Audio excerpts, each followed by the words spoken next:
I am sorry that that was late. It's giving me a problem. I'm trying to get it back on TikTok, and it's telling me that it says go to your streaming tool and try again. View live access. Let me just try to do it on its own. Let me see if approved. I'm just going to go here and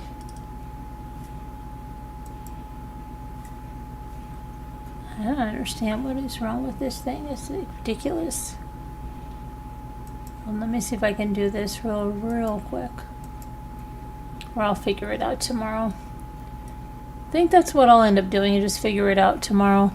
Okay, so there's day 2 today of a trial that you were calling Cult Mom murder trial. It is the state of Georgia versus Chloe Driver.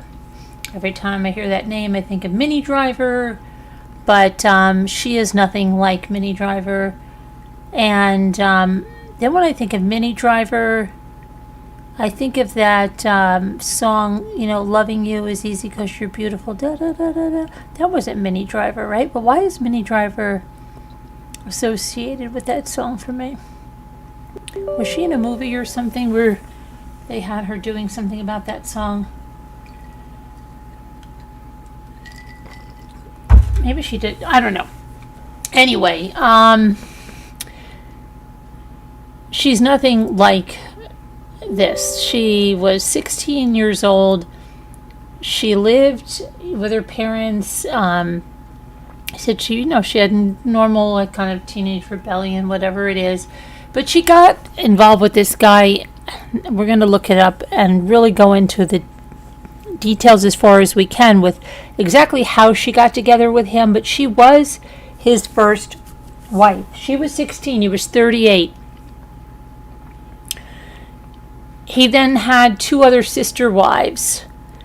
And she then was pregnant. She had the baby. And this guy that took the stand, he was going down. And I want to look, he was from North Carolina, but he was going down. They were going down to Florida, but they were going to stop and meet with this family because I don't know if he met them online or what he did, but I'm going to look into it. Because it is so complex and just so crazy.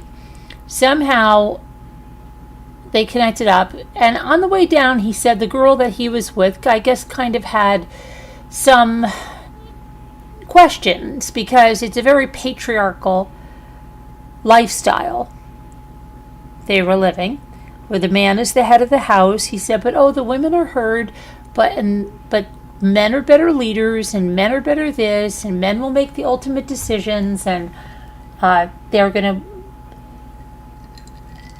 to do what he says, or you take the highway, okay? This was her husband. You see how close, similar he looks to this guy, right? This was her husband. This is Chloe. They call him Z. And they call her Kalani. Kawani. They have different names for everybody, okay? And the baby, Hannah, but she had a different name, too, that they called her. And he had that one in the orange. He's testifying, and he's charged with this assault on this woman. We're going to talk more about that, the whole situation. But he was really crying for that baby. Now, Chloe there that you see, she stabbed that baby multiple times and then stabbed herself multiple times in the neck. She required a tracheotomy. The baby died. And that's what she's on trial for. She is claiming not guilty by reason of insanity, but the prosecution is saying no. She killed the baby because she was not getting enough attention from her husband. So we're going to talk about all of this because it's a very, if you haven't seen it, and you just should really watch that guy testify, because there's one point where he starts talking about what's real and what's not. And I can't believe, like I was saying in the other video, that they don't stop him. Like, it almost seems like the prosecutor is intimidated by him, because at one point she says, well, do you think that, like, something's not real? Define real. No, I asked you to define, because then she started saying something. He's like, no, I asked you, the question was to define real. But even, like, the defense finally said to him something like, you know, I'm here to ask the questions. But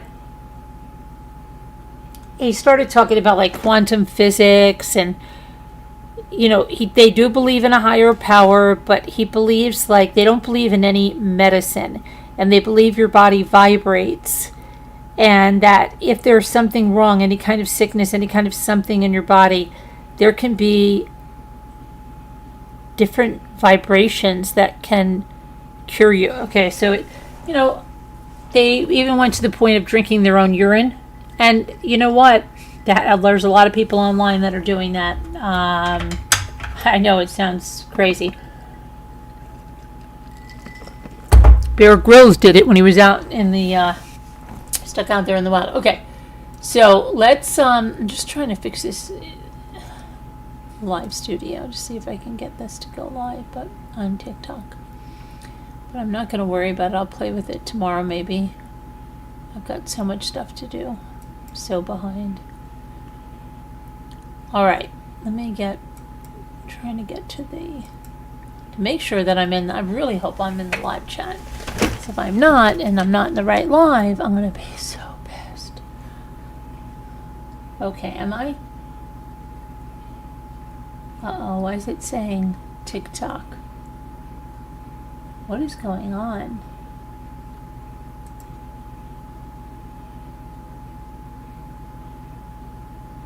Why is it saying TikTok?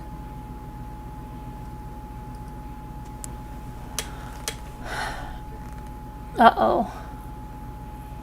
Can you guys hear me? Oh no. Am I in the wrong thing?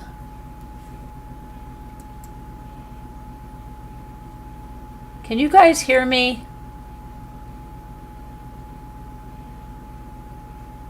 Anybody?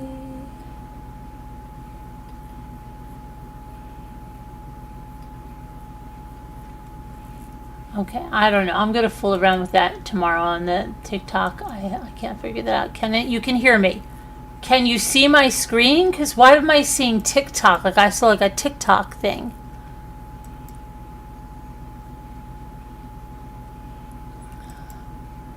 I can't see you guys at all. Now my screen is all white.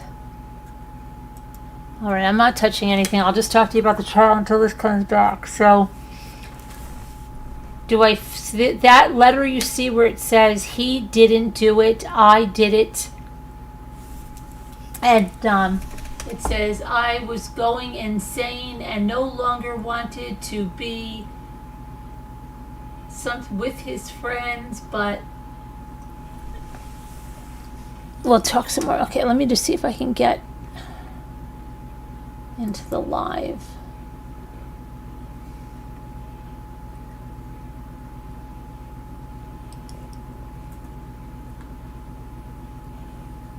Oh my goodness gracious.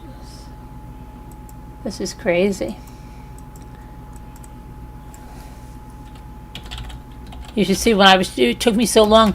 My mouse was moving, like, you know how Bugs Bunny or something moves in their sleep and it's like they're floating through the air but they're moving really slow motion? That's how my mouse cursor was moving, and I had to like guide it onto the buttons that I needed it to be, and until I shut down Streamlabs. It was crazy. Okay, let me get to the studio. This is just really not so...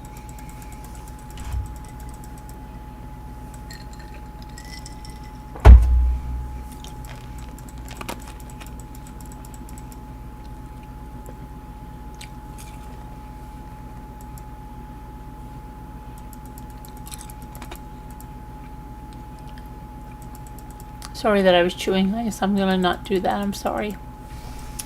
I'm sorry. I was trying to get to the studio. Studio.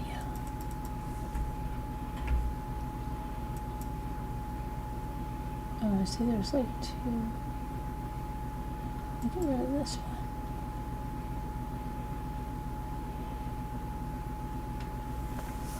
Alright, I think.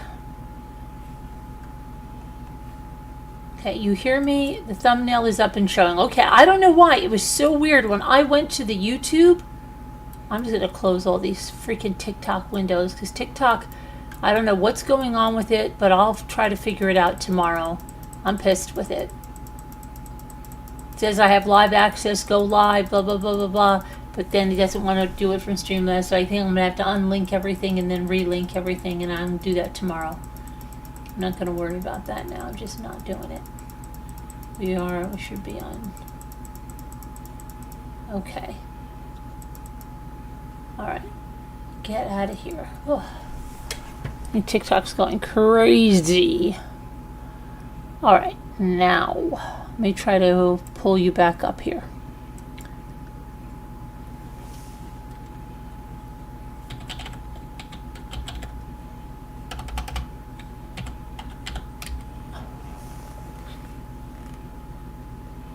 I'm feeling very overwhelmed. You're feeling very overwhelmed. I'm feeling very overwhelmed. I feel like you don't usually say that.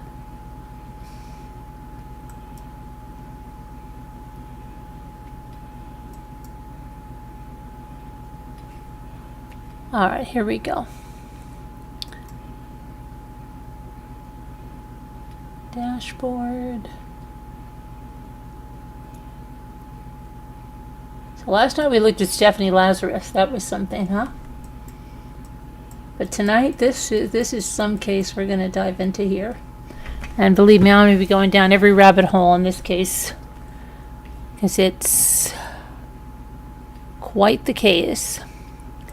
Live. Let me just get the live. Okay, now you guys are up here. Good.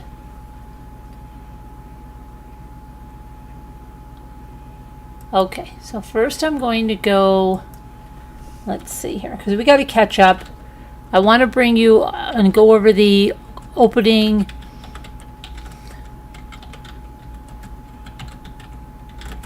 statements and then quickly catch up on 1, 2. All right.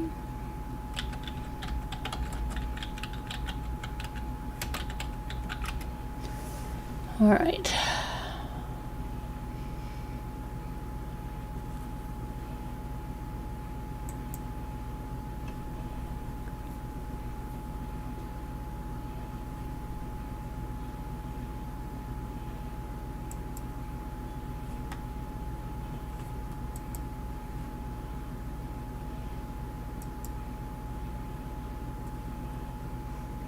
Okay, so Chloe Driver's on trial for the murder of her 13-month-old daughter, Hannah Nicole Driver.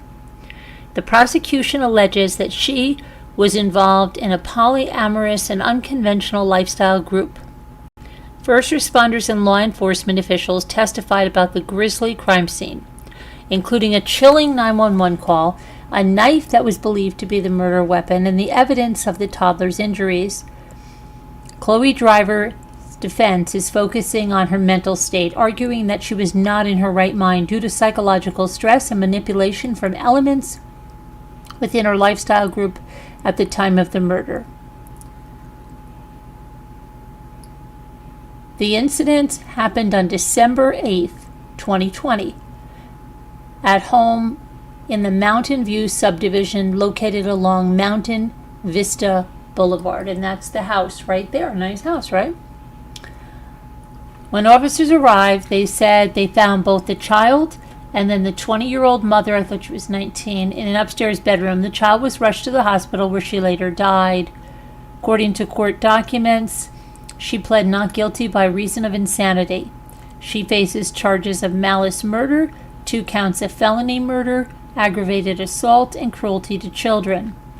In opening statements, the prosecution said, Chloe Driver was involved in a polyamorous relationship with Brian Joyce, who also went by the name Benjamin. I'm trying to think how she pronounces this. Hold on a minute. because it sounds like, it looks like Benjamin, but instead of Benjamin, instead of the J, it has a Y. Benjamin. That's how they pronounce it. That's how I know it. Benjamin. Okay.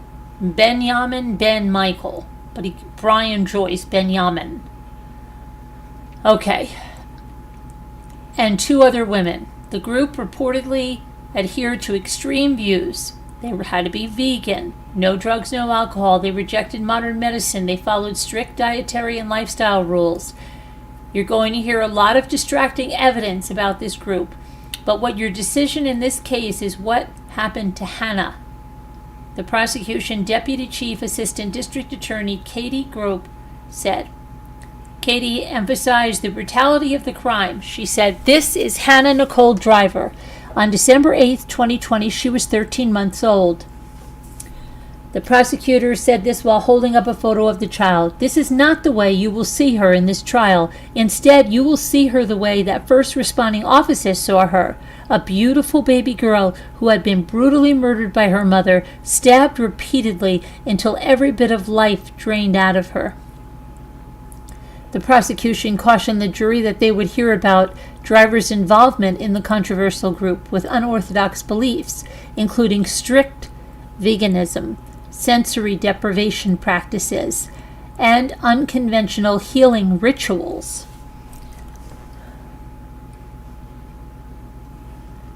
Driver faces several counts, including felony murder. The state's case focuses on proving that Chloe Driver intended to kill her daughter.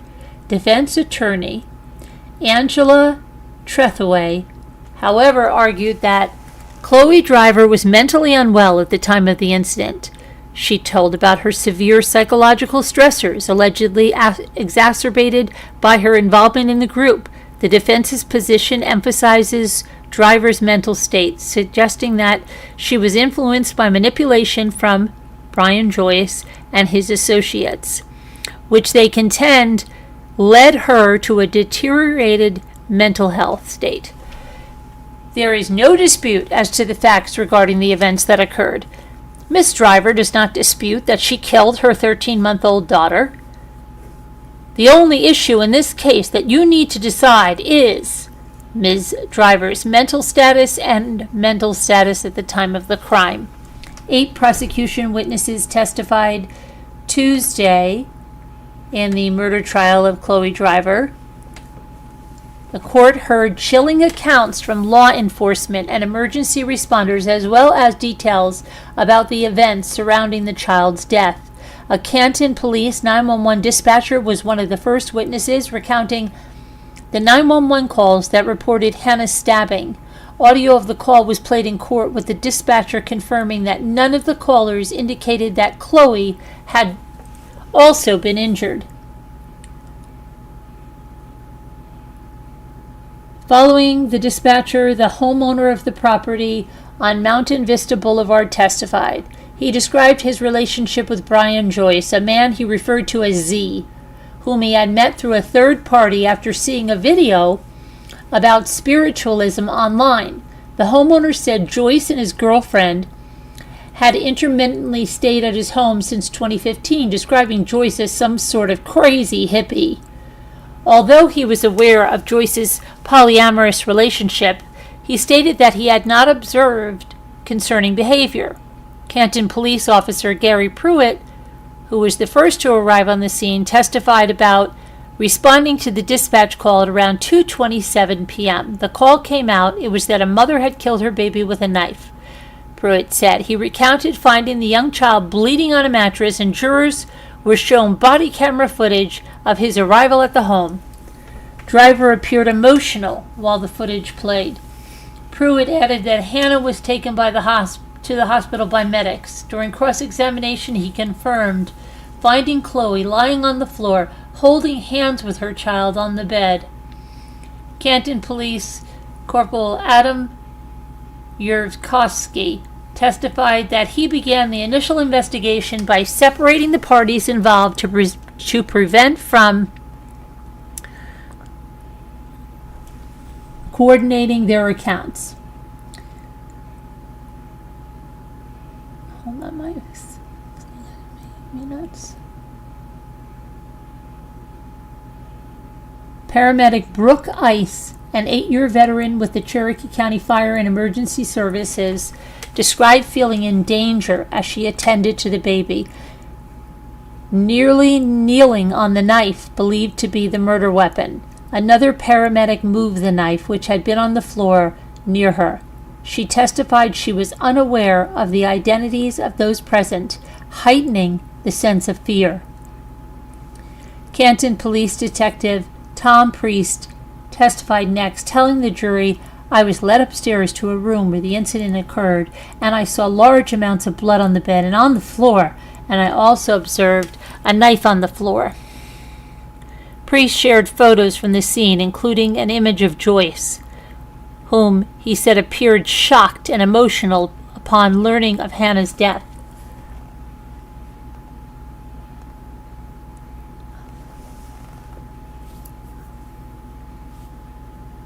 Let's see here. Cherokee County Sheriff's investigators. This is moving too much now. Christopher Shaw testified that he was called in from the Canton Police to assist with the investigation. Shaw went first to the hospital where he documented the child's injuries. Then he described seeing significant blood loss and knife cuts on the child's neck. Driver became visibly upset as Shaw detailed the injuries, including the condition of the child's sock. While jurors viewed related photographs, Shaw described... Hold on a minute. It's just unloaded. I just have to reload this. Okay.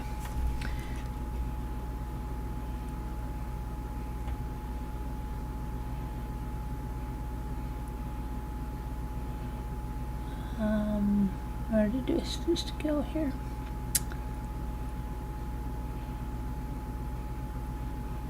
While jurors viewed related photographs, Shaw described the crime scene as a clear-cut scene contained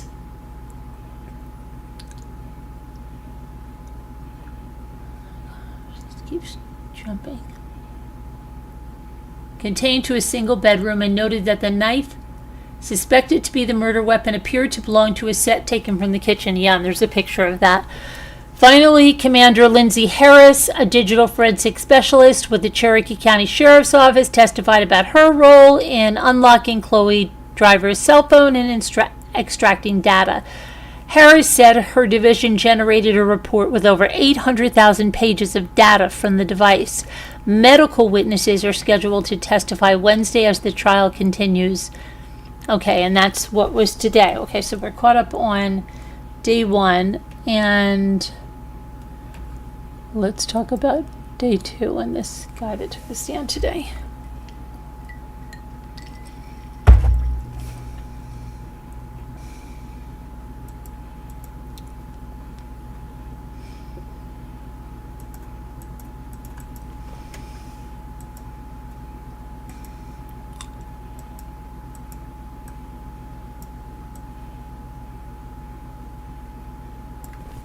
Okay.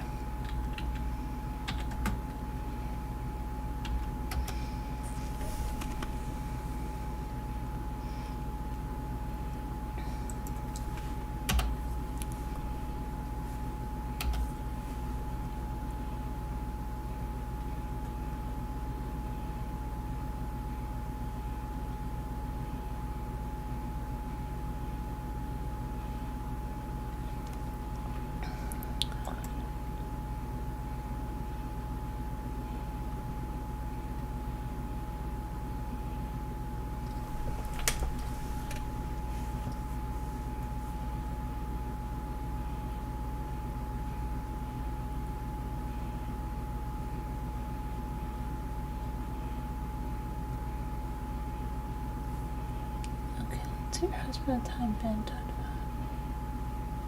Let me see something here. Somebody's Instagram post. Instagram is this. Brian Ben.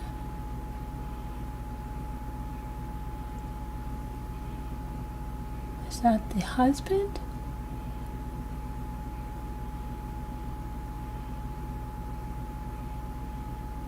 Science. He's a conscientious science sage. Yeah, this must be him. Hold on a minute. Yeah, this is, look at this. This has to be his Instagram. And it's public. Let me see here.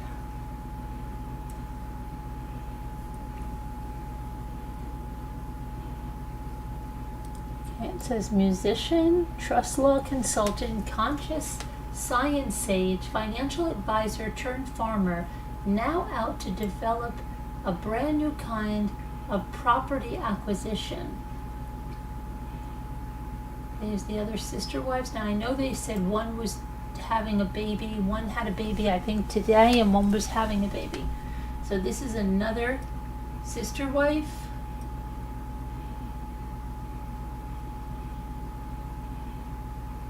He looks different than that guy in the picture. It looks like he's tried to clean himself up. Now what does this say? And because they had failed so wickedly, the blade for none cared to atone for their selfish habits and impulses. The beach.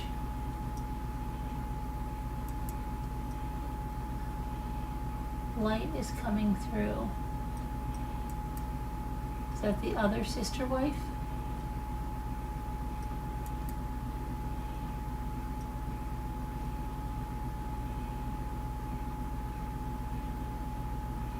So I think he had a baby 4 weeks ago, and they had a baby right away. Getting into character. Planning the future of the kingdom. Blowing in the wind of the Holy Spirit at Jonathan's harbor.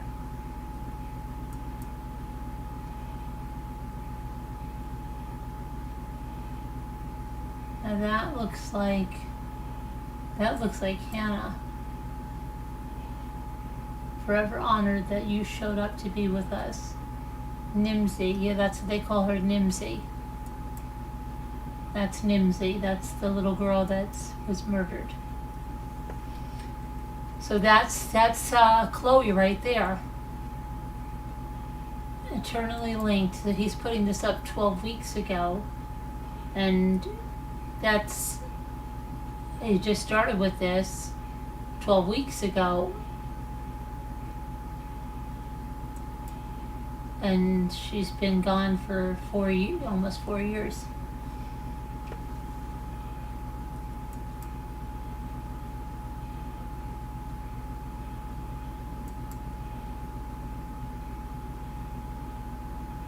Filling rooms with care, and wow, in the 912.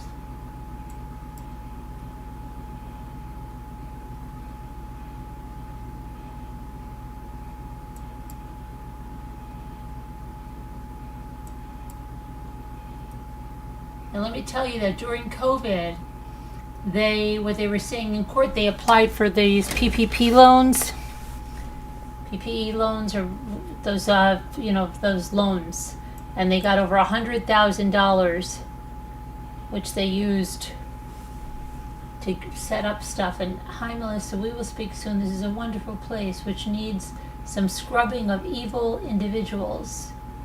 Bless the art of karaoke. Hustle.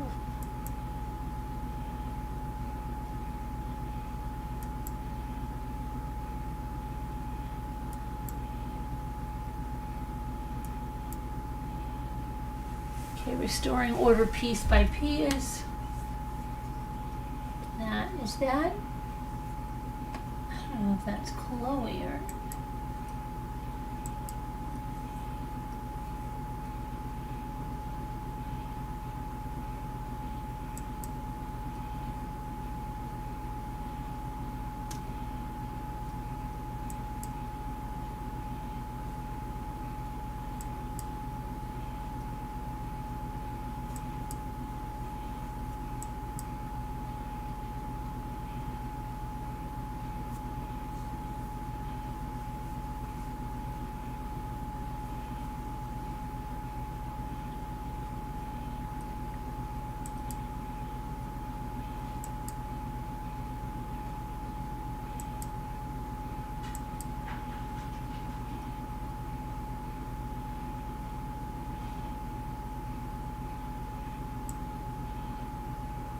have a child be kept from me in Texas is all my love to you. What? Nashville has my attention.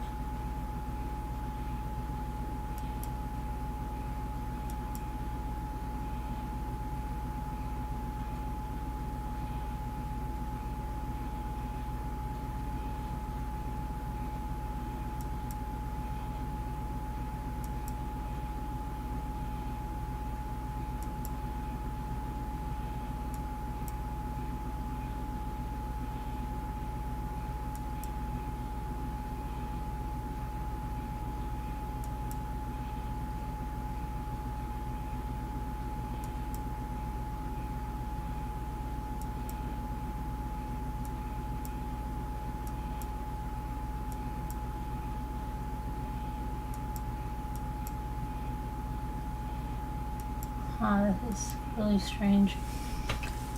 Okay, so this is 121 weeks ago.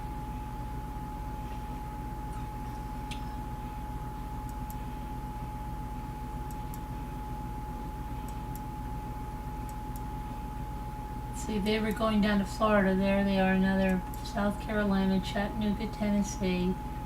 Why does that little girl have all that money?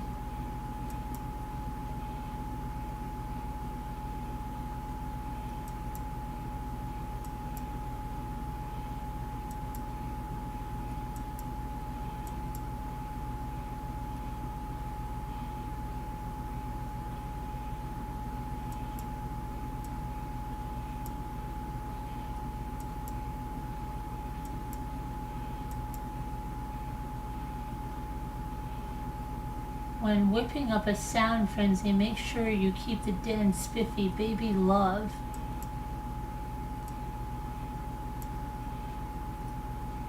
I alone am who you don't know you need. You didn't know you knew me now. The art of the days, bitch. What the heck? What does that say? Decipher Codex?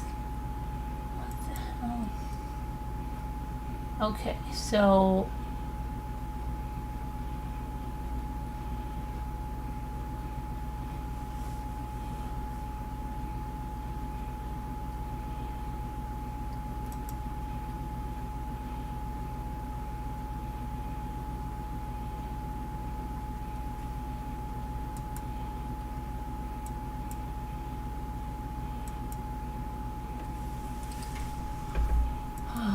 goodness, the birth advent.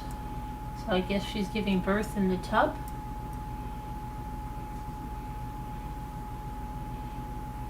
"408 weeks ago.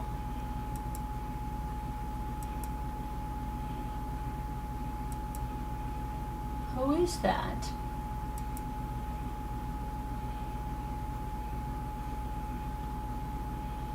"408 weeks ago" is about 4 years ago. No, that says January 12th, 2017. Who is that?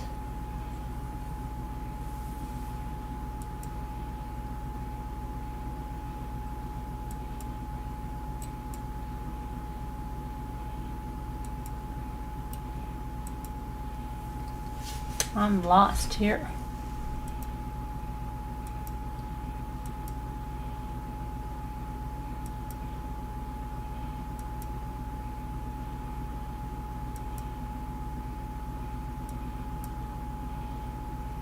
"2017, back with all."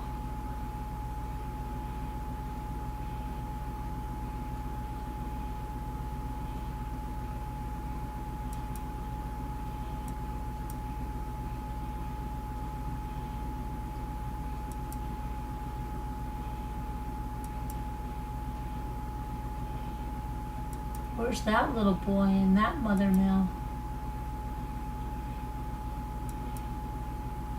Because there it's 2022 now. That's after it happened. 2 years after it happened. Alright, I feel myself going down a ton of rabbit holes. Okay, let's see what's going on. Apparently, There's interviews of him talking the other day. They have a YouTube channel or something.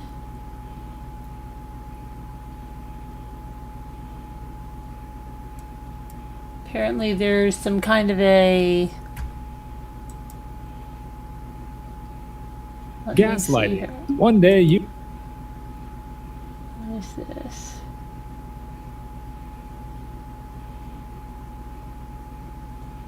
Chloe Driver, Ben's former wife, stabbed the 13-month-old daughter to death. So there's something here.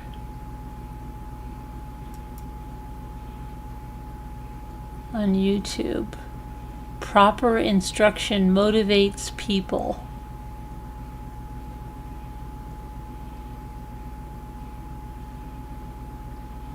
They have every kind of monetization you can imagine. Zelle, PayPal, Venmo, Cash App. Okay, let's see here. See what else about these people. He even has a GoFundMe. Brian Joyce is what I found. Benjamin Ben Michael.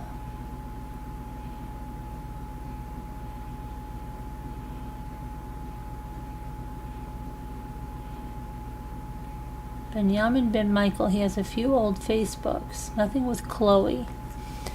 Okay, so let me take a look. Benjamin Ben Michael.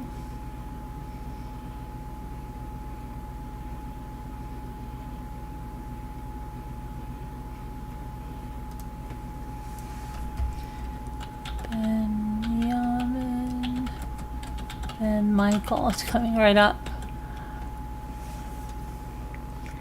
Benjamin Ben Michael.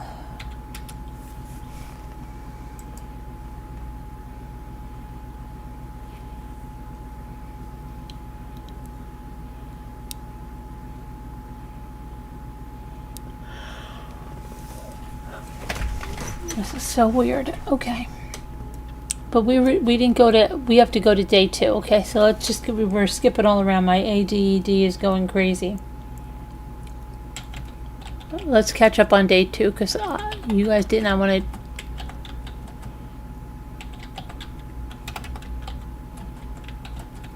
Okay.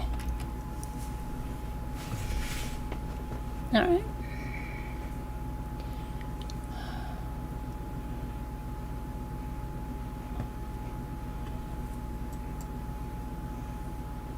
All right, here we go. So,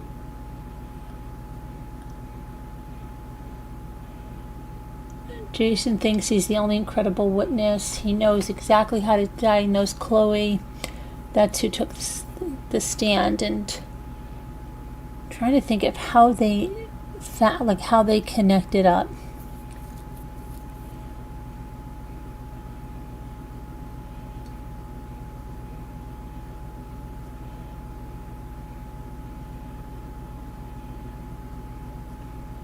It does sound like something that her husband came up with, but a branch of some type of religious cult. I couldn't find it. Chloe was living a nomadic lifestyle. The defense said several witnesses could account for her mental health issues and subsequent deterioration in the weeks leading up to Hannah's death.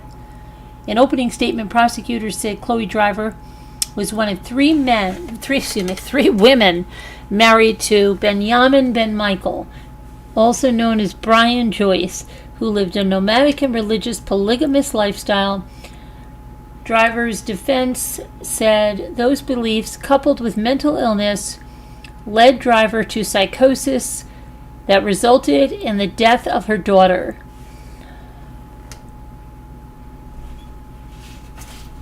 Okay.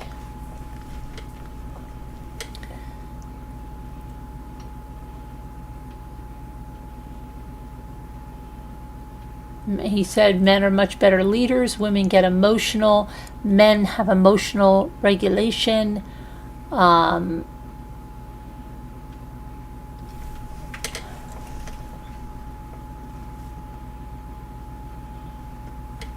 People did find him arrogant. They said he asked the attorney, I'm going to ask you a question. What do you mean by real? Patronizing, let's see.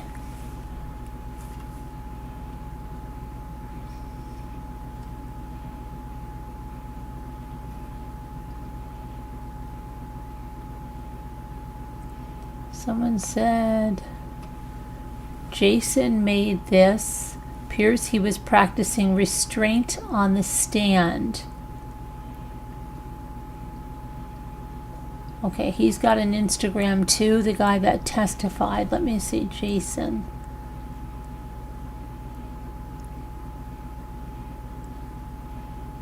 Wait a minute, that's not Jason. That doesn't look like Jason at all.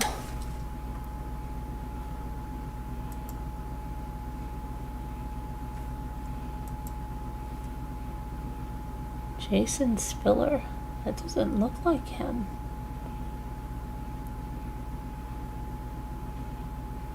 You know how this ends. Everyone does. Force destroys violence. Punishment for the wicked. Love wins.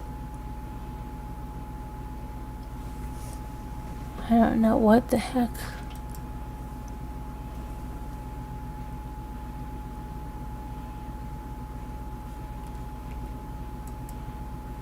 He just kept talking and talking, like going so off in tangents, and I can't believe they didn't even like stop him. And a couple of times she said, okay, you're going like way off again. I think he might have taken some stuff down. I don't know what.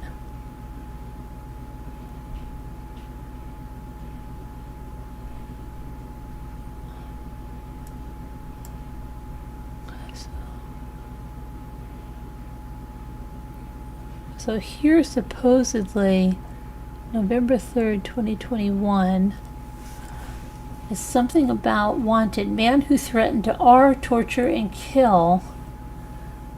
Let me see what this says. Last Friday, Sonoma County Sheriff's deputies arrested Jason Spillers, a fugitive from North Carolina who had terrorized multiple Humboldt County residents for years with threats to torture or kill them. In early October, the Humboldt County Sheriff's Office put out a press release warning that Spillers, believed to be dangerous and may be armed, had been seen in Garberville. They warned anyone who sees him to contact law enforcement immediately.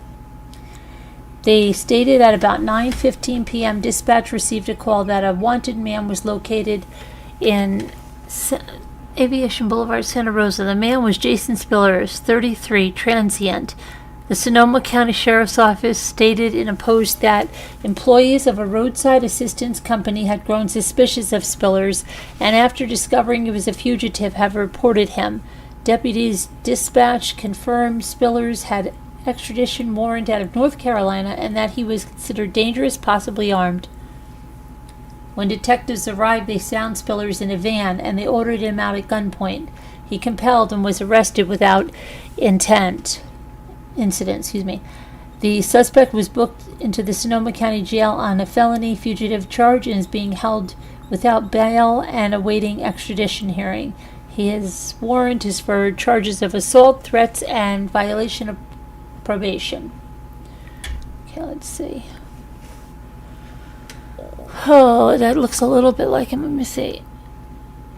It looks different than he looked today on the stand. He's lost a lot. Let me see if I can.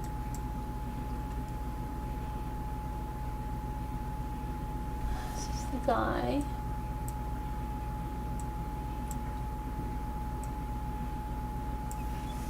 I'm trying to pull this over for you. So that's the guy that was on the stand today.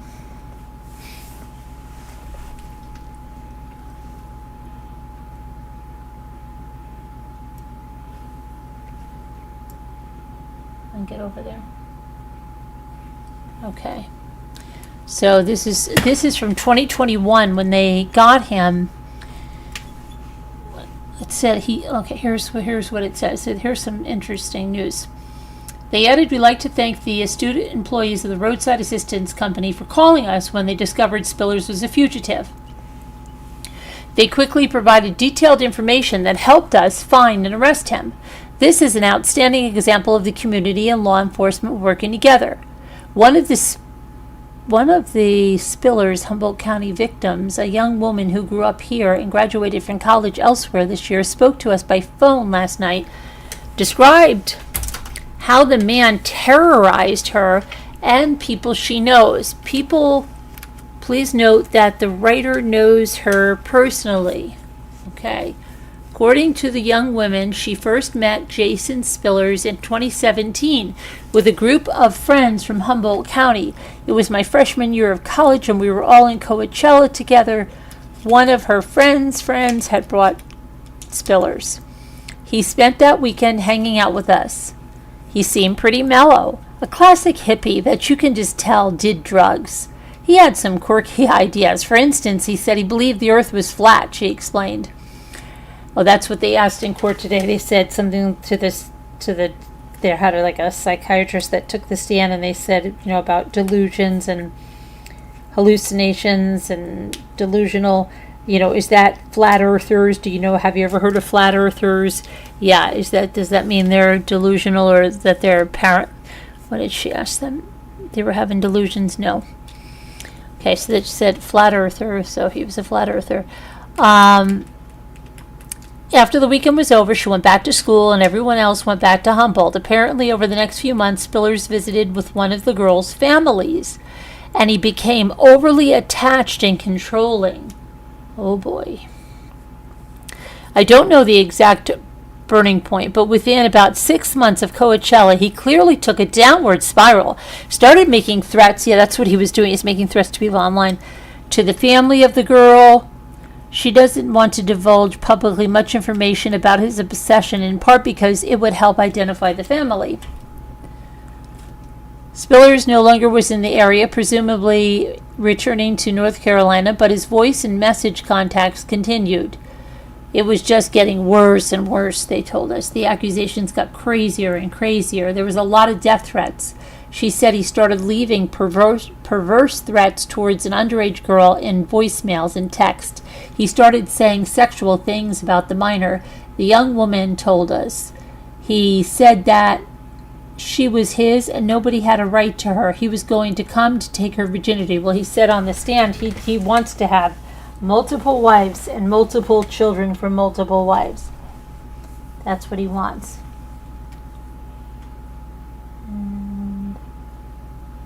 Let's see what we got here now. And after the family and the young woman's friends group blocked him on social media and from their phones, he expanded his threats to those near them. My brother got threats. My dad got threats from him. There would be weeks that would be really bad with lots of threats, and then he would be silent for a while. This probably went on for 2 years, and then he took to Instagram. And he would make videos, and he would send us super long messages on Instagram and comment on our pictures. When they would block his account, she said he would start new accounts with new names.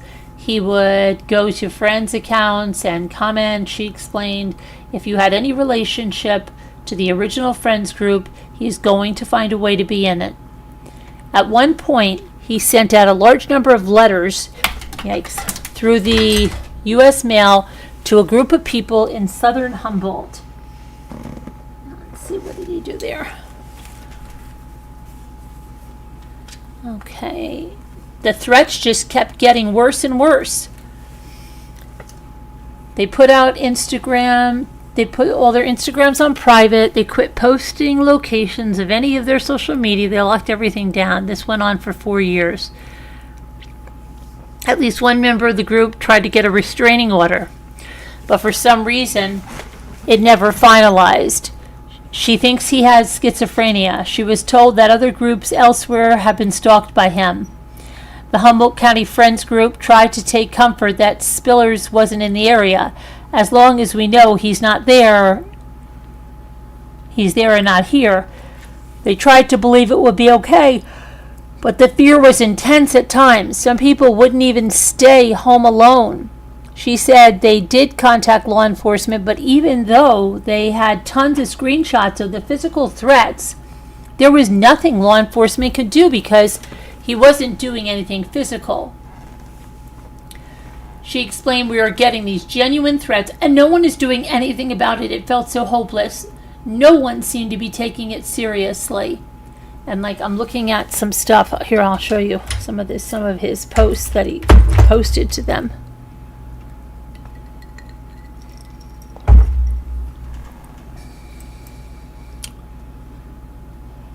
Well, this guy seems so quiet on the stand today. Like, "Oh, yes, well, I entertained her and I listened to her point of view." He didn't sound anything like this.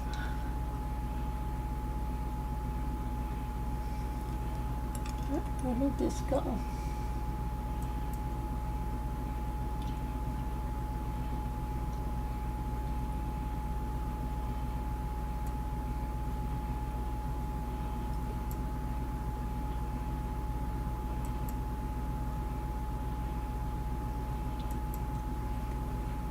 This is not.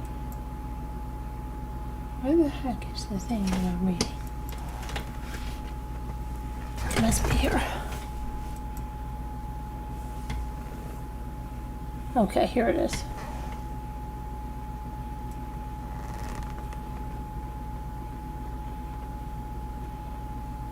Come on.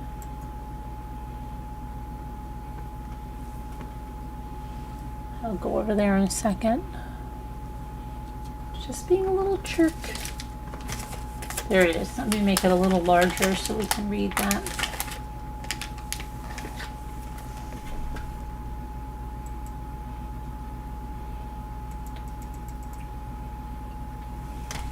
Okay, this is where I pause. "You effed up. You're a rude little brat, and now you're going to be held accountable and punished like you deserve. There's nothing that anyone can do about it. Get ready to beg for forgiveness. Please leave all this up so when redacted becomes a missing person, you can reference back to this as if you hold some kind of authority over me. Nothing will happen to me, obviously, and you'll never see them again. They will spend the rest of their lives living in alignment with order and obedience and learning how to not be so insolent. There's nothing I could do to any of you, including take the lives of your entire family, which would be as extreme in your mind as your level of insolence is extreme in mind. I'm so excited for redacted, and redacted to be dead. I can't even tell you. What the heck is this guy doing? This is crazy." Okay, so it says, wow, okay, and over here he says, "Your father is going to die for honoring my wives when they were little girls. I'm sure you and your father have become accustomed to each other after all these years, haven't you? More importantly, this is what you get for not having any effing manners. People you know will be dead before Bonnaroo. I plan to be there, being in proximity to you. All will allow much stronger lifelong curses to be easily enacted. Ticket purchased under one of my aliases, obviously." What the heck?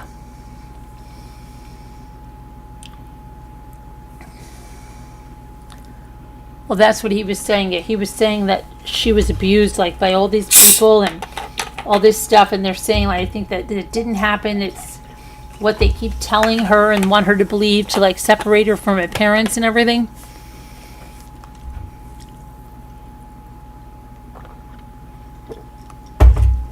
Sorry, I need a drink. Okay, when they would block his account, he would start new ones. The humble friends, so okay, law enforcement. Getting genuine threats, nothing being done. And then recently, Spiller's bizarre threats got more specific. On September 24th, I got super spammed by him. So he's just recently, that's what they said for making threats to me online. That's what they said in court today. I got super spammed by him. He sent comments and messages. He was coming in a week. She said that he told her he was going to come to Humboldt County and beat one person up.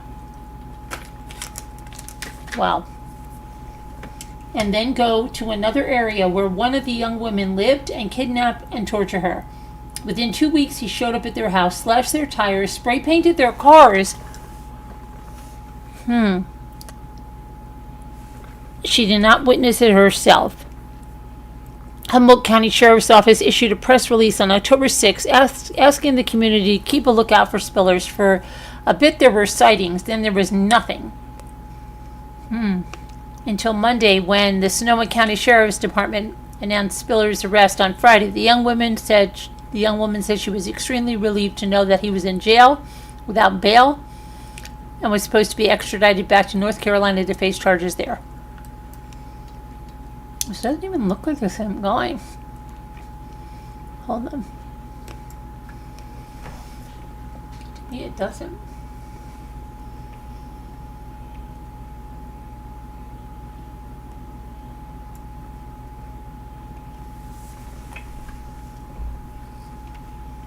Let me see if you guys are still here. I want to make sure you're still here.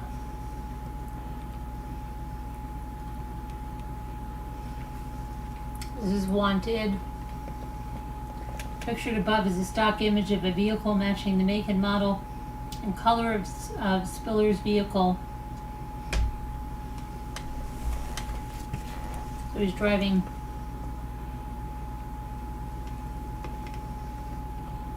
Let me see here.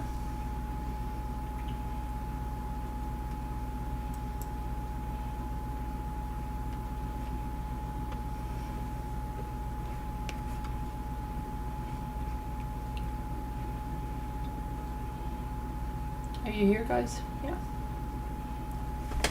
Okay. If you didn't watch it, I know it's going to be hard for you to grasp it, but if you watched it, you probably are filled with questions. I wonder if Scooter's watching this, because this kind of is like probably the closest thing, maybe, I don't know. I was gonna say,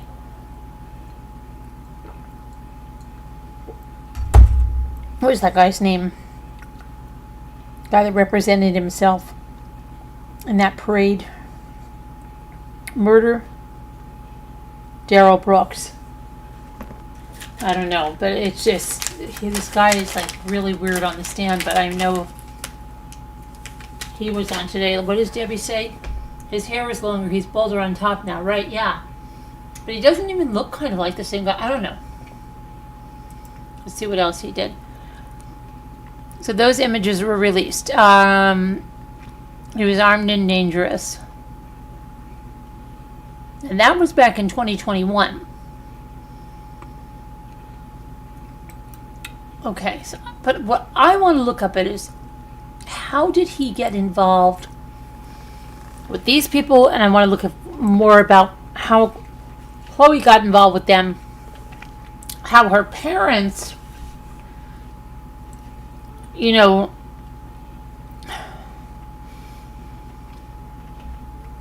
were, I know they weren't okay with this, but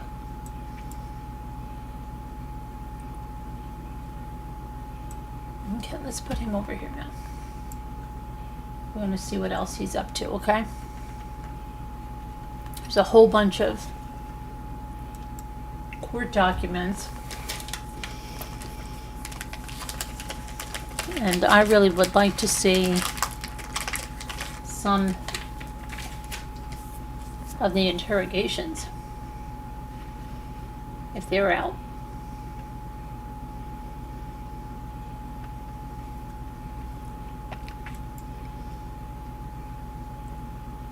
Just waiting for this to load up here.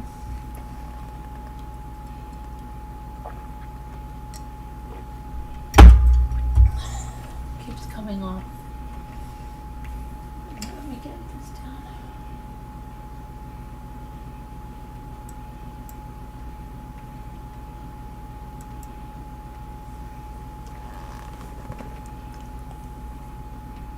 All right, let's see. Statement and photo from a local resident.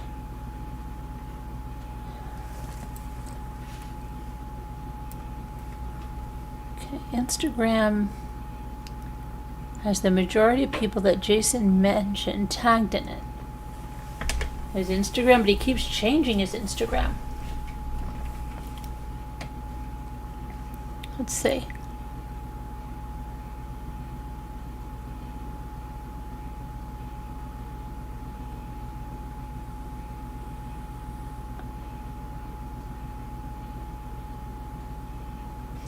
Is this Sarah Smiles? He said he's getting...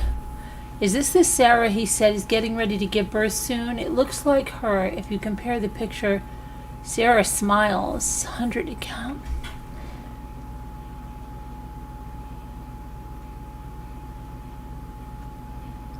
Okay, check this out.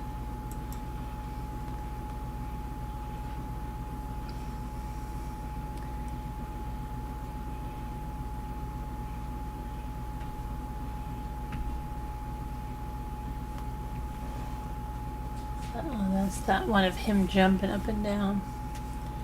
Okay, let me see.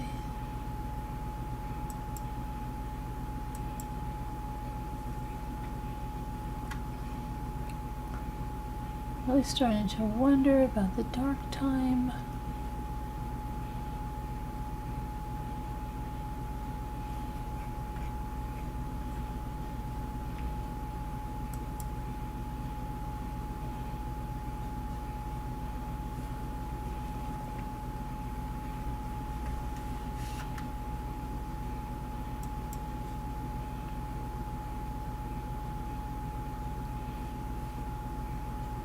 Alright, I think I'm going to be going down a very large rabbit hole. Let me see something. What did I say? Benjamin.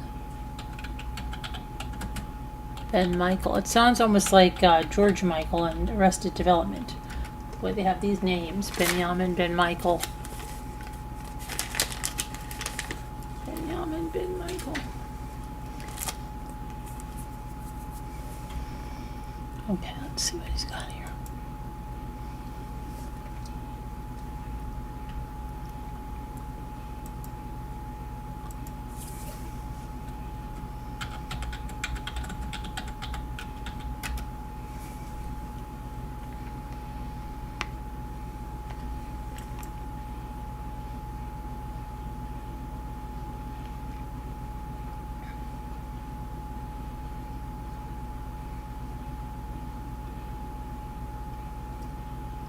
Unslaved podcast.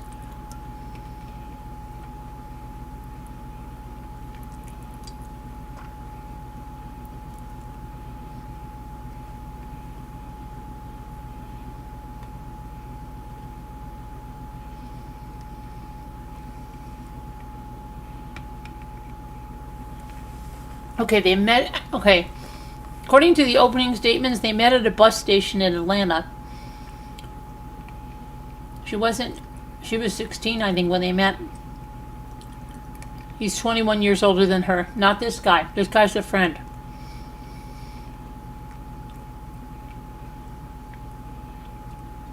Okay, let me look at the court documents.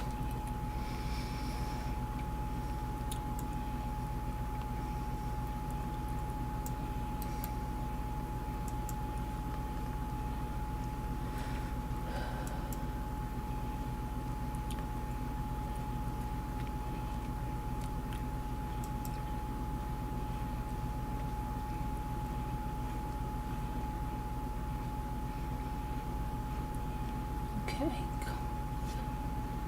How do we civil criminal search?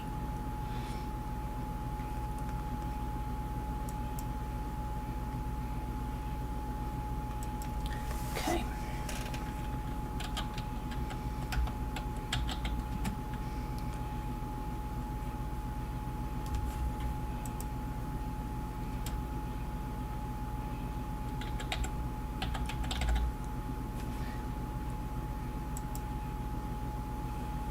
Huh.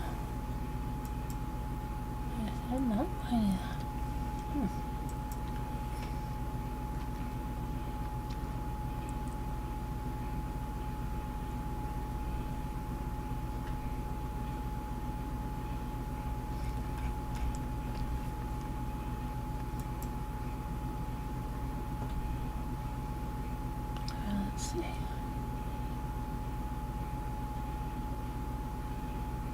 The living arrangements. All right, let's see what this is. A few words on modern feminism. Jason Spillers. Okay, so he on his Instagram, that Jason Spillers, he has like videos. A few words on modern feminism and the men who allow this type of behavior to exist. So I can't play it now, but man, if you want to go take a look at it, I'll put the link in the video chat here. If you want to go take a look at this. Read chat. Ha ha ha. Okay, I'll read chat. Hold on. I'm sending this through. There you go. Let's see what you said.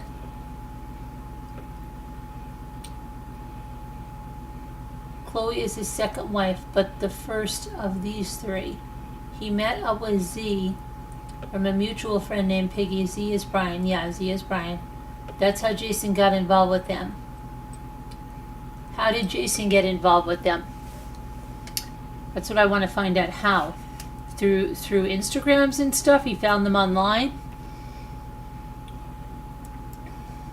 Okay, let's see what we got now.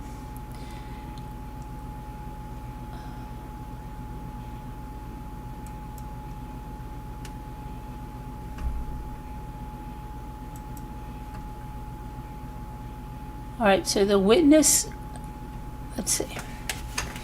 Here's the witness list. Chloe Driver Kuani. It's Ku''Ani.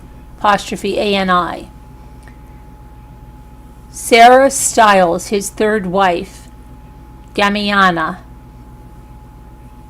That's Chloe's parents, Renee and Eric Jason Driver. That's weird, his name is Jason too. Lisa Ann Saunders. That sounds like Winnie the Pooh. Saunders. He lives under the sound of Saunders. Benjamin Ben Michael, Z, husband. Jessica Caffagan, wife number 2. Goes by the name Shaylee. Okay, that's for the prosecution. Defense says Sandra Torres, that's the woman on the side of the road that we heard about today, that the altercation. Peggy Spite, friend of Jason Spillers. Brian Joyce, let's see, it says, well, Z certainly has some serious charges against him. Assault, child endangerment, etc. Okay, so they have like a bunch of court stuff.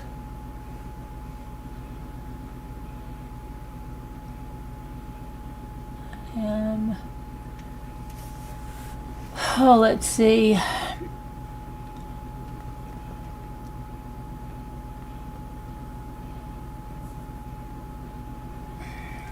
So Z tried to convince her that both of her parents had abused her. I don't know how many times Jason mentioned her abuse at home. He made it sound like the whole family had abused her. Considering she seemed to be in communication with her parents fairly often, I guess it seems unlikely. But I suppose they were trying to convince her that things that occurred at home, it would make her more dependent on him.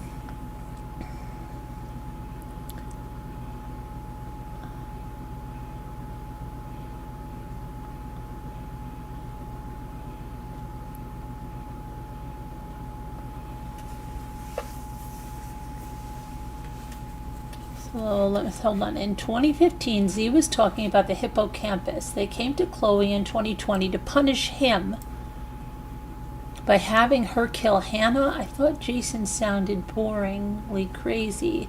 His whole hippocampus story was the dumbest thing I've ever heard.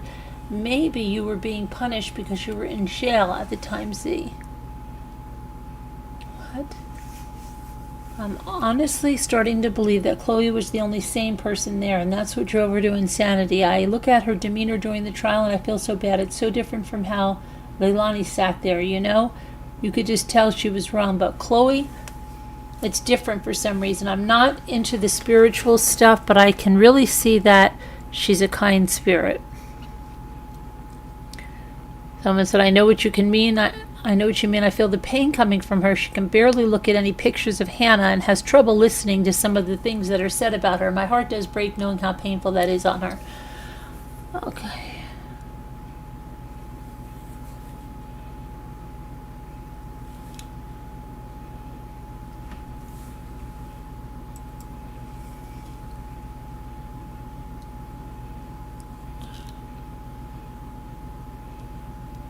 Let me go back to something that Chloe Driver trial.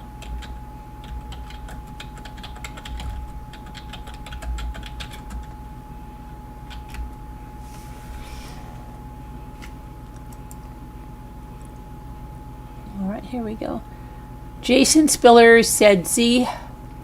The second day of testimony on Wednesday featured statements from Jason Spillers, an acquaintance of Driver, and Benjamin Ben Michael, also known as Brian Joyce or Z. Jason Spillers said Z had 4 wives, but he was not in one himself. Still, he was not against the idea. I guess you could say, that he always believed in plurality as well, and men should have multiple wives. He said that Z...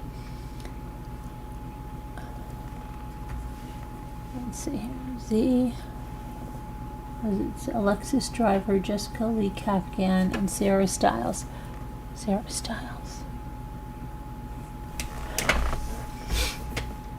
Hold on, this is taking forever to let me move this through. I don't know why the internet is being so crappy.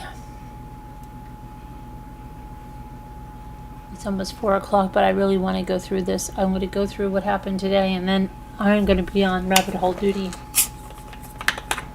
tomorrow, I think.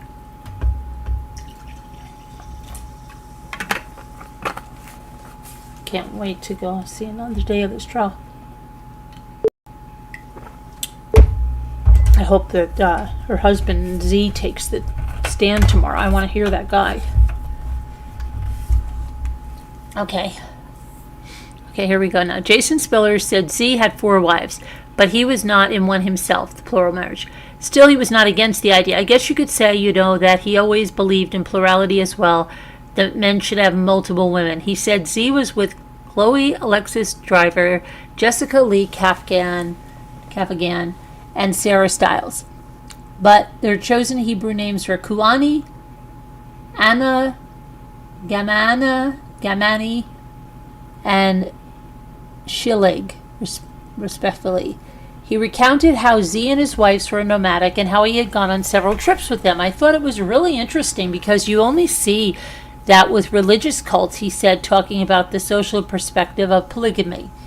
Spillers reported how Driver had been with Z the longest, and they had been together for years before the other women came on board. He observed a very beautiful and healthy relationship between all 4 of them. He said he never saw a petty argument while staying with them in a van during a week in Nokomis, Florida, in May of 2020. He talked about... Hold on a minute. He talked about how every one of them practiced veganism and how he picked it up after meeting Z. I was influenced in a positive way by them and being around them. He said, adding that his diet was not forced, but it was pretty logical.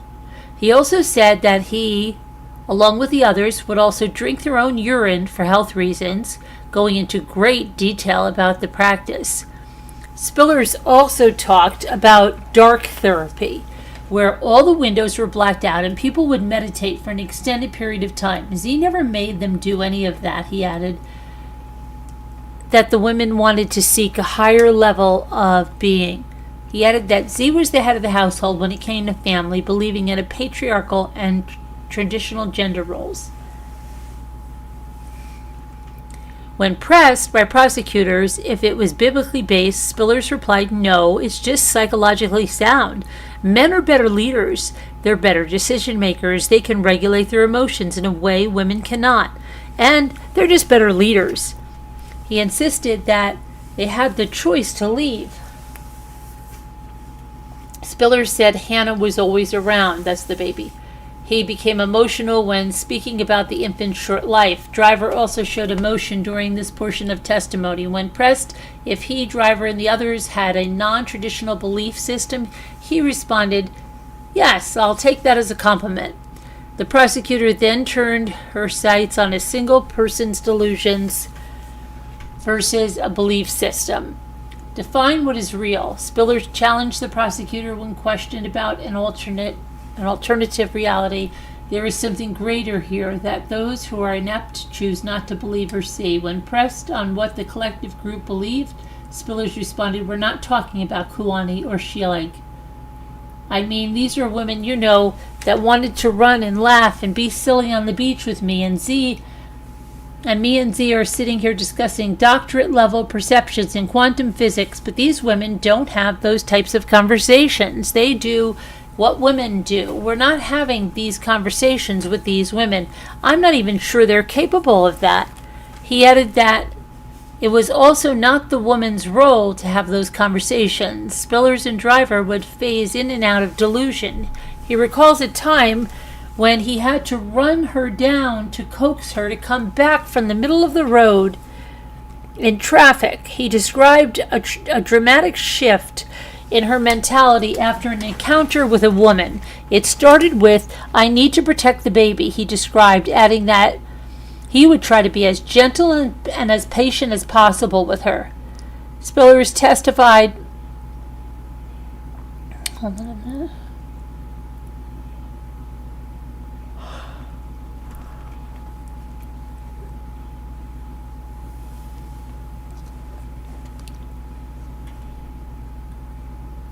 Spillers, where did it go? He worked his way into the house and up and into the room. No.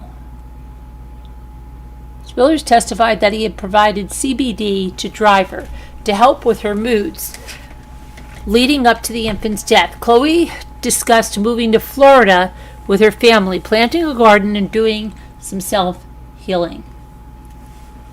Let's see. The prosecutor then steered the conversation to the day of Hannah's death. Spillers said the group had planned to leave that day and he had just woken from a nap. He and the two other women were standing in the driveway when he heard Z scream. Just like this terrified, painful scream, just like a scream, he said. It was shocking. He eventually worked his way into the house and up to the room. He said when he entered, there was blood everywhere. As he was trying to give mouth to the baby, he said, I was just went into shock, basically. He describes Hannah as making a gurgling sound. He went to describe Chloe Driver's stab wound. Hold on a minute.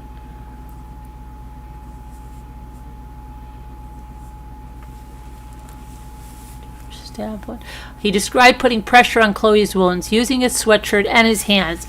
She wanted to see her child one more time. "Stop, I'm supposed to die," she told him. He said it was like a massacre. "I can't imagine having to deal with knowing that you lost control of your own mind to the point where you killed your own daughter. Women don't kill their babies. That's really rare," Spiller said, adding that he does not believe that prison is the place for her. Spillers broke down in tears during the cross-examination during questioning by the defense about what type of mother Drivers was. He said she was an excellent mother. She loved her baby. Fighting back sobs. The defense also discussed Spiller's previous assault charge to which he took an Alford plea and other accusations of violence. Okay. And then they had a doctor on there. Hold on.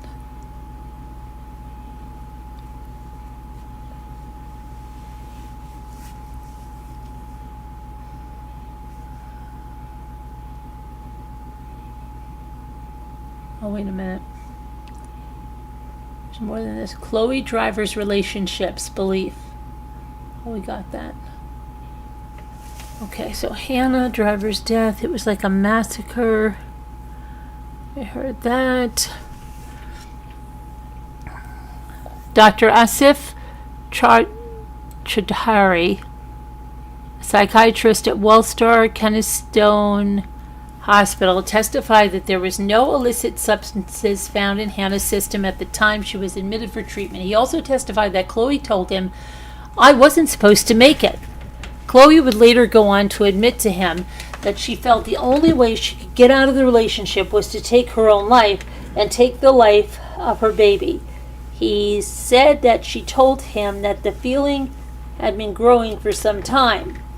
Most of his testimony dealt with his going over notes taken during the interviews with Chloe. They revealed how she felt like Z had been collecting people, and she felt ganged up on and minimalized. She struggled with the ability to leave and felt like she could not leave the situation. What is that? Oh my gosh, my shoulder. Go over there, please. Thank you. She's fixated that we are all living in hell and we're all actors in a movie. We can rewind. When we die, we don't really die, he said, reading from one of his notes. The doctor noted that he revealed that Chloe had become more paranoid over the last 3 months while taking CBD oil. He said she refused medication. Chloe had also revealed that she had been physically abused for not cooperating with the group. She confided that she met Z when she was 17 and had Hannah shortly a year after. She also revealed that she was not allowed to own a car, have a driver's license, or hold a job until they became homeless. An ER doctor describes treating Hannah. Dr. Carly Blumquist, an emergency room physician at Northside Cherokee Hospital, testified that young Hannah was brought in for treatment on December 8th, 2020. Her clothes were bloody. CPR was in progress. I could see stab wounds on the neck, and they were no longer bleeding, and there wasn't any apparent sound of life, she said. But Dr. Blumquist said the room was crowded with medical personnel, all attempting to revive the 13-month-old. Unfortunately, after all the attempts to get her heart back beating, it was very clear that this was not going to happen. She recalled adding that shortly after they performed a check of her vitals, and at the time of her death was called at 3:10 p.m.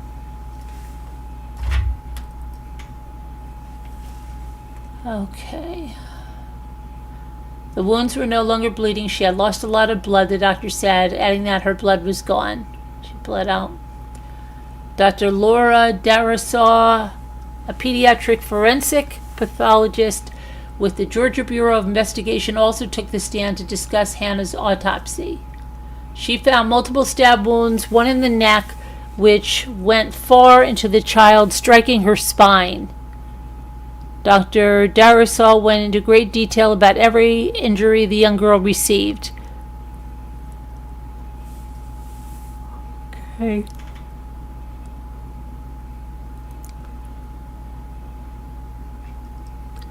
So yeah, that we're ready for day 3. And I'm exhausted. I'm gonna go. It's 4 o'clock and this trial starts in the morning, so I'm going to be covering that. So I don't even know where the YouTube is. Love you guys. God bless. Prayers. I'll see you later. Everybody take care. Sorry about it. I'm going to fall asleep if I don't go to bed. I can't even find the live.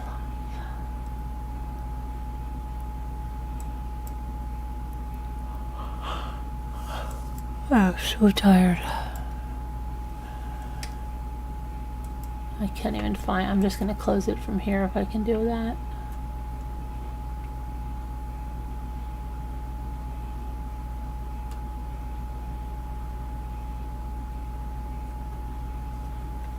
Oh, I almost fell asleep sitting up waiting for this to go to this screen that I can shut this down. Literally, if this doesn't shut down, I'm just going to go to bed and leave it going. I'm not getting around. I'll just mute. I am so tired.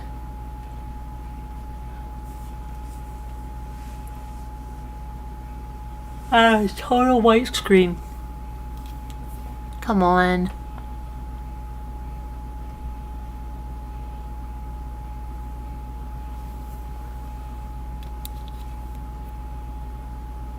Oh my gosh.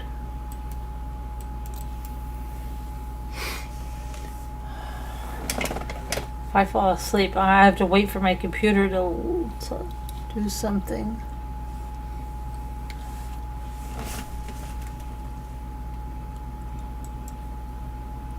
There, I just hit the end stream on Streamlabs. Hopefully it'll stop because I can't get to YouTube.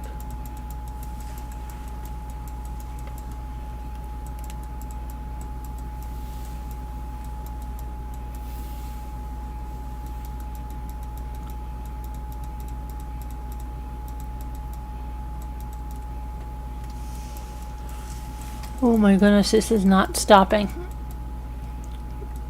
Oh my gosh. I'm just gonna do a restart of the computer. I'm gonna just shut it down. There's nothing I can do. It's just not responding. All right, bye.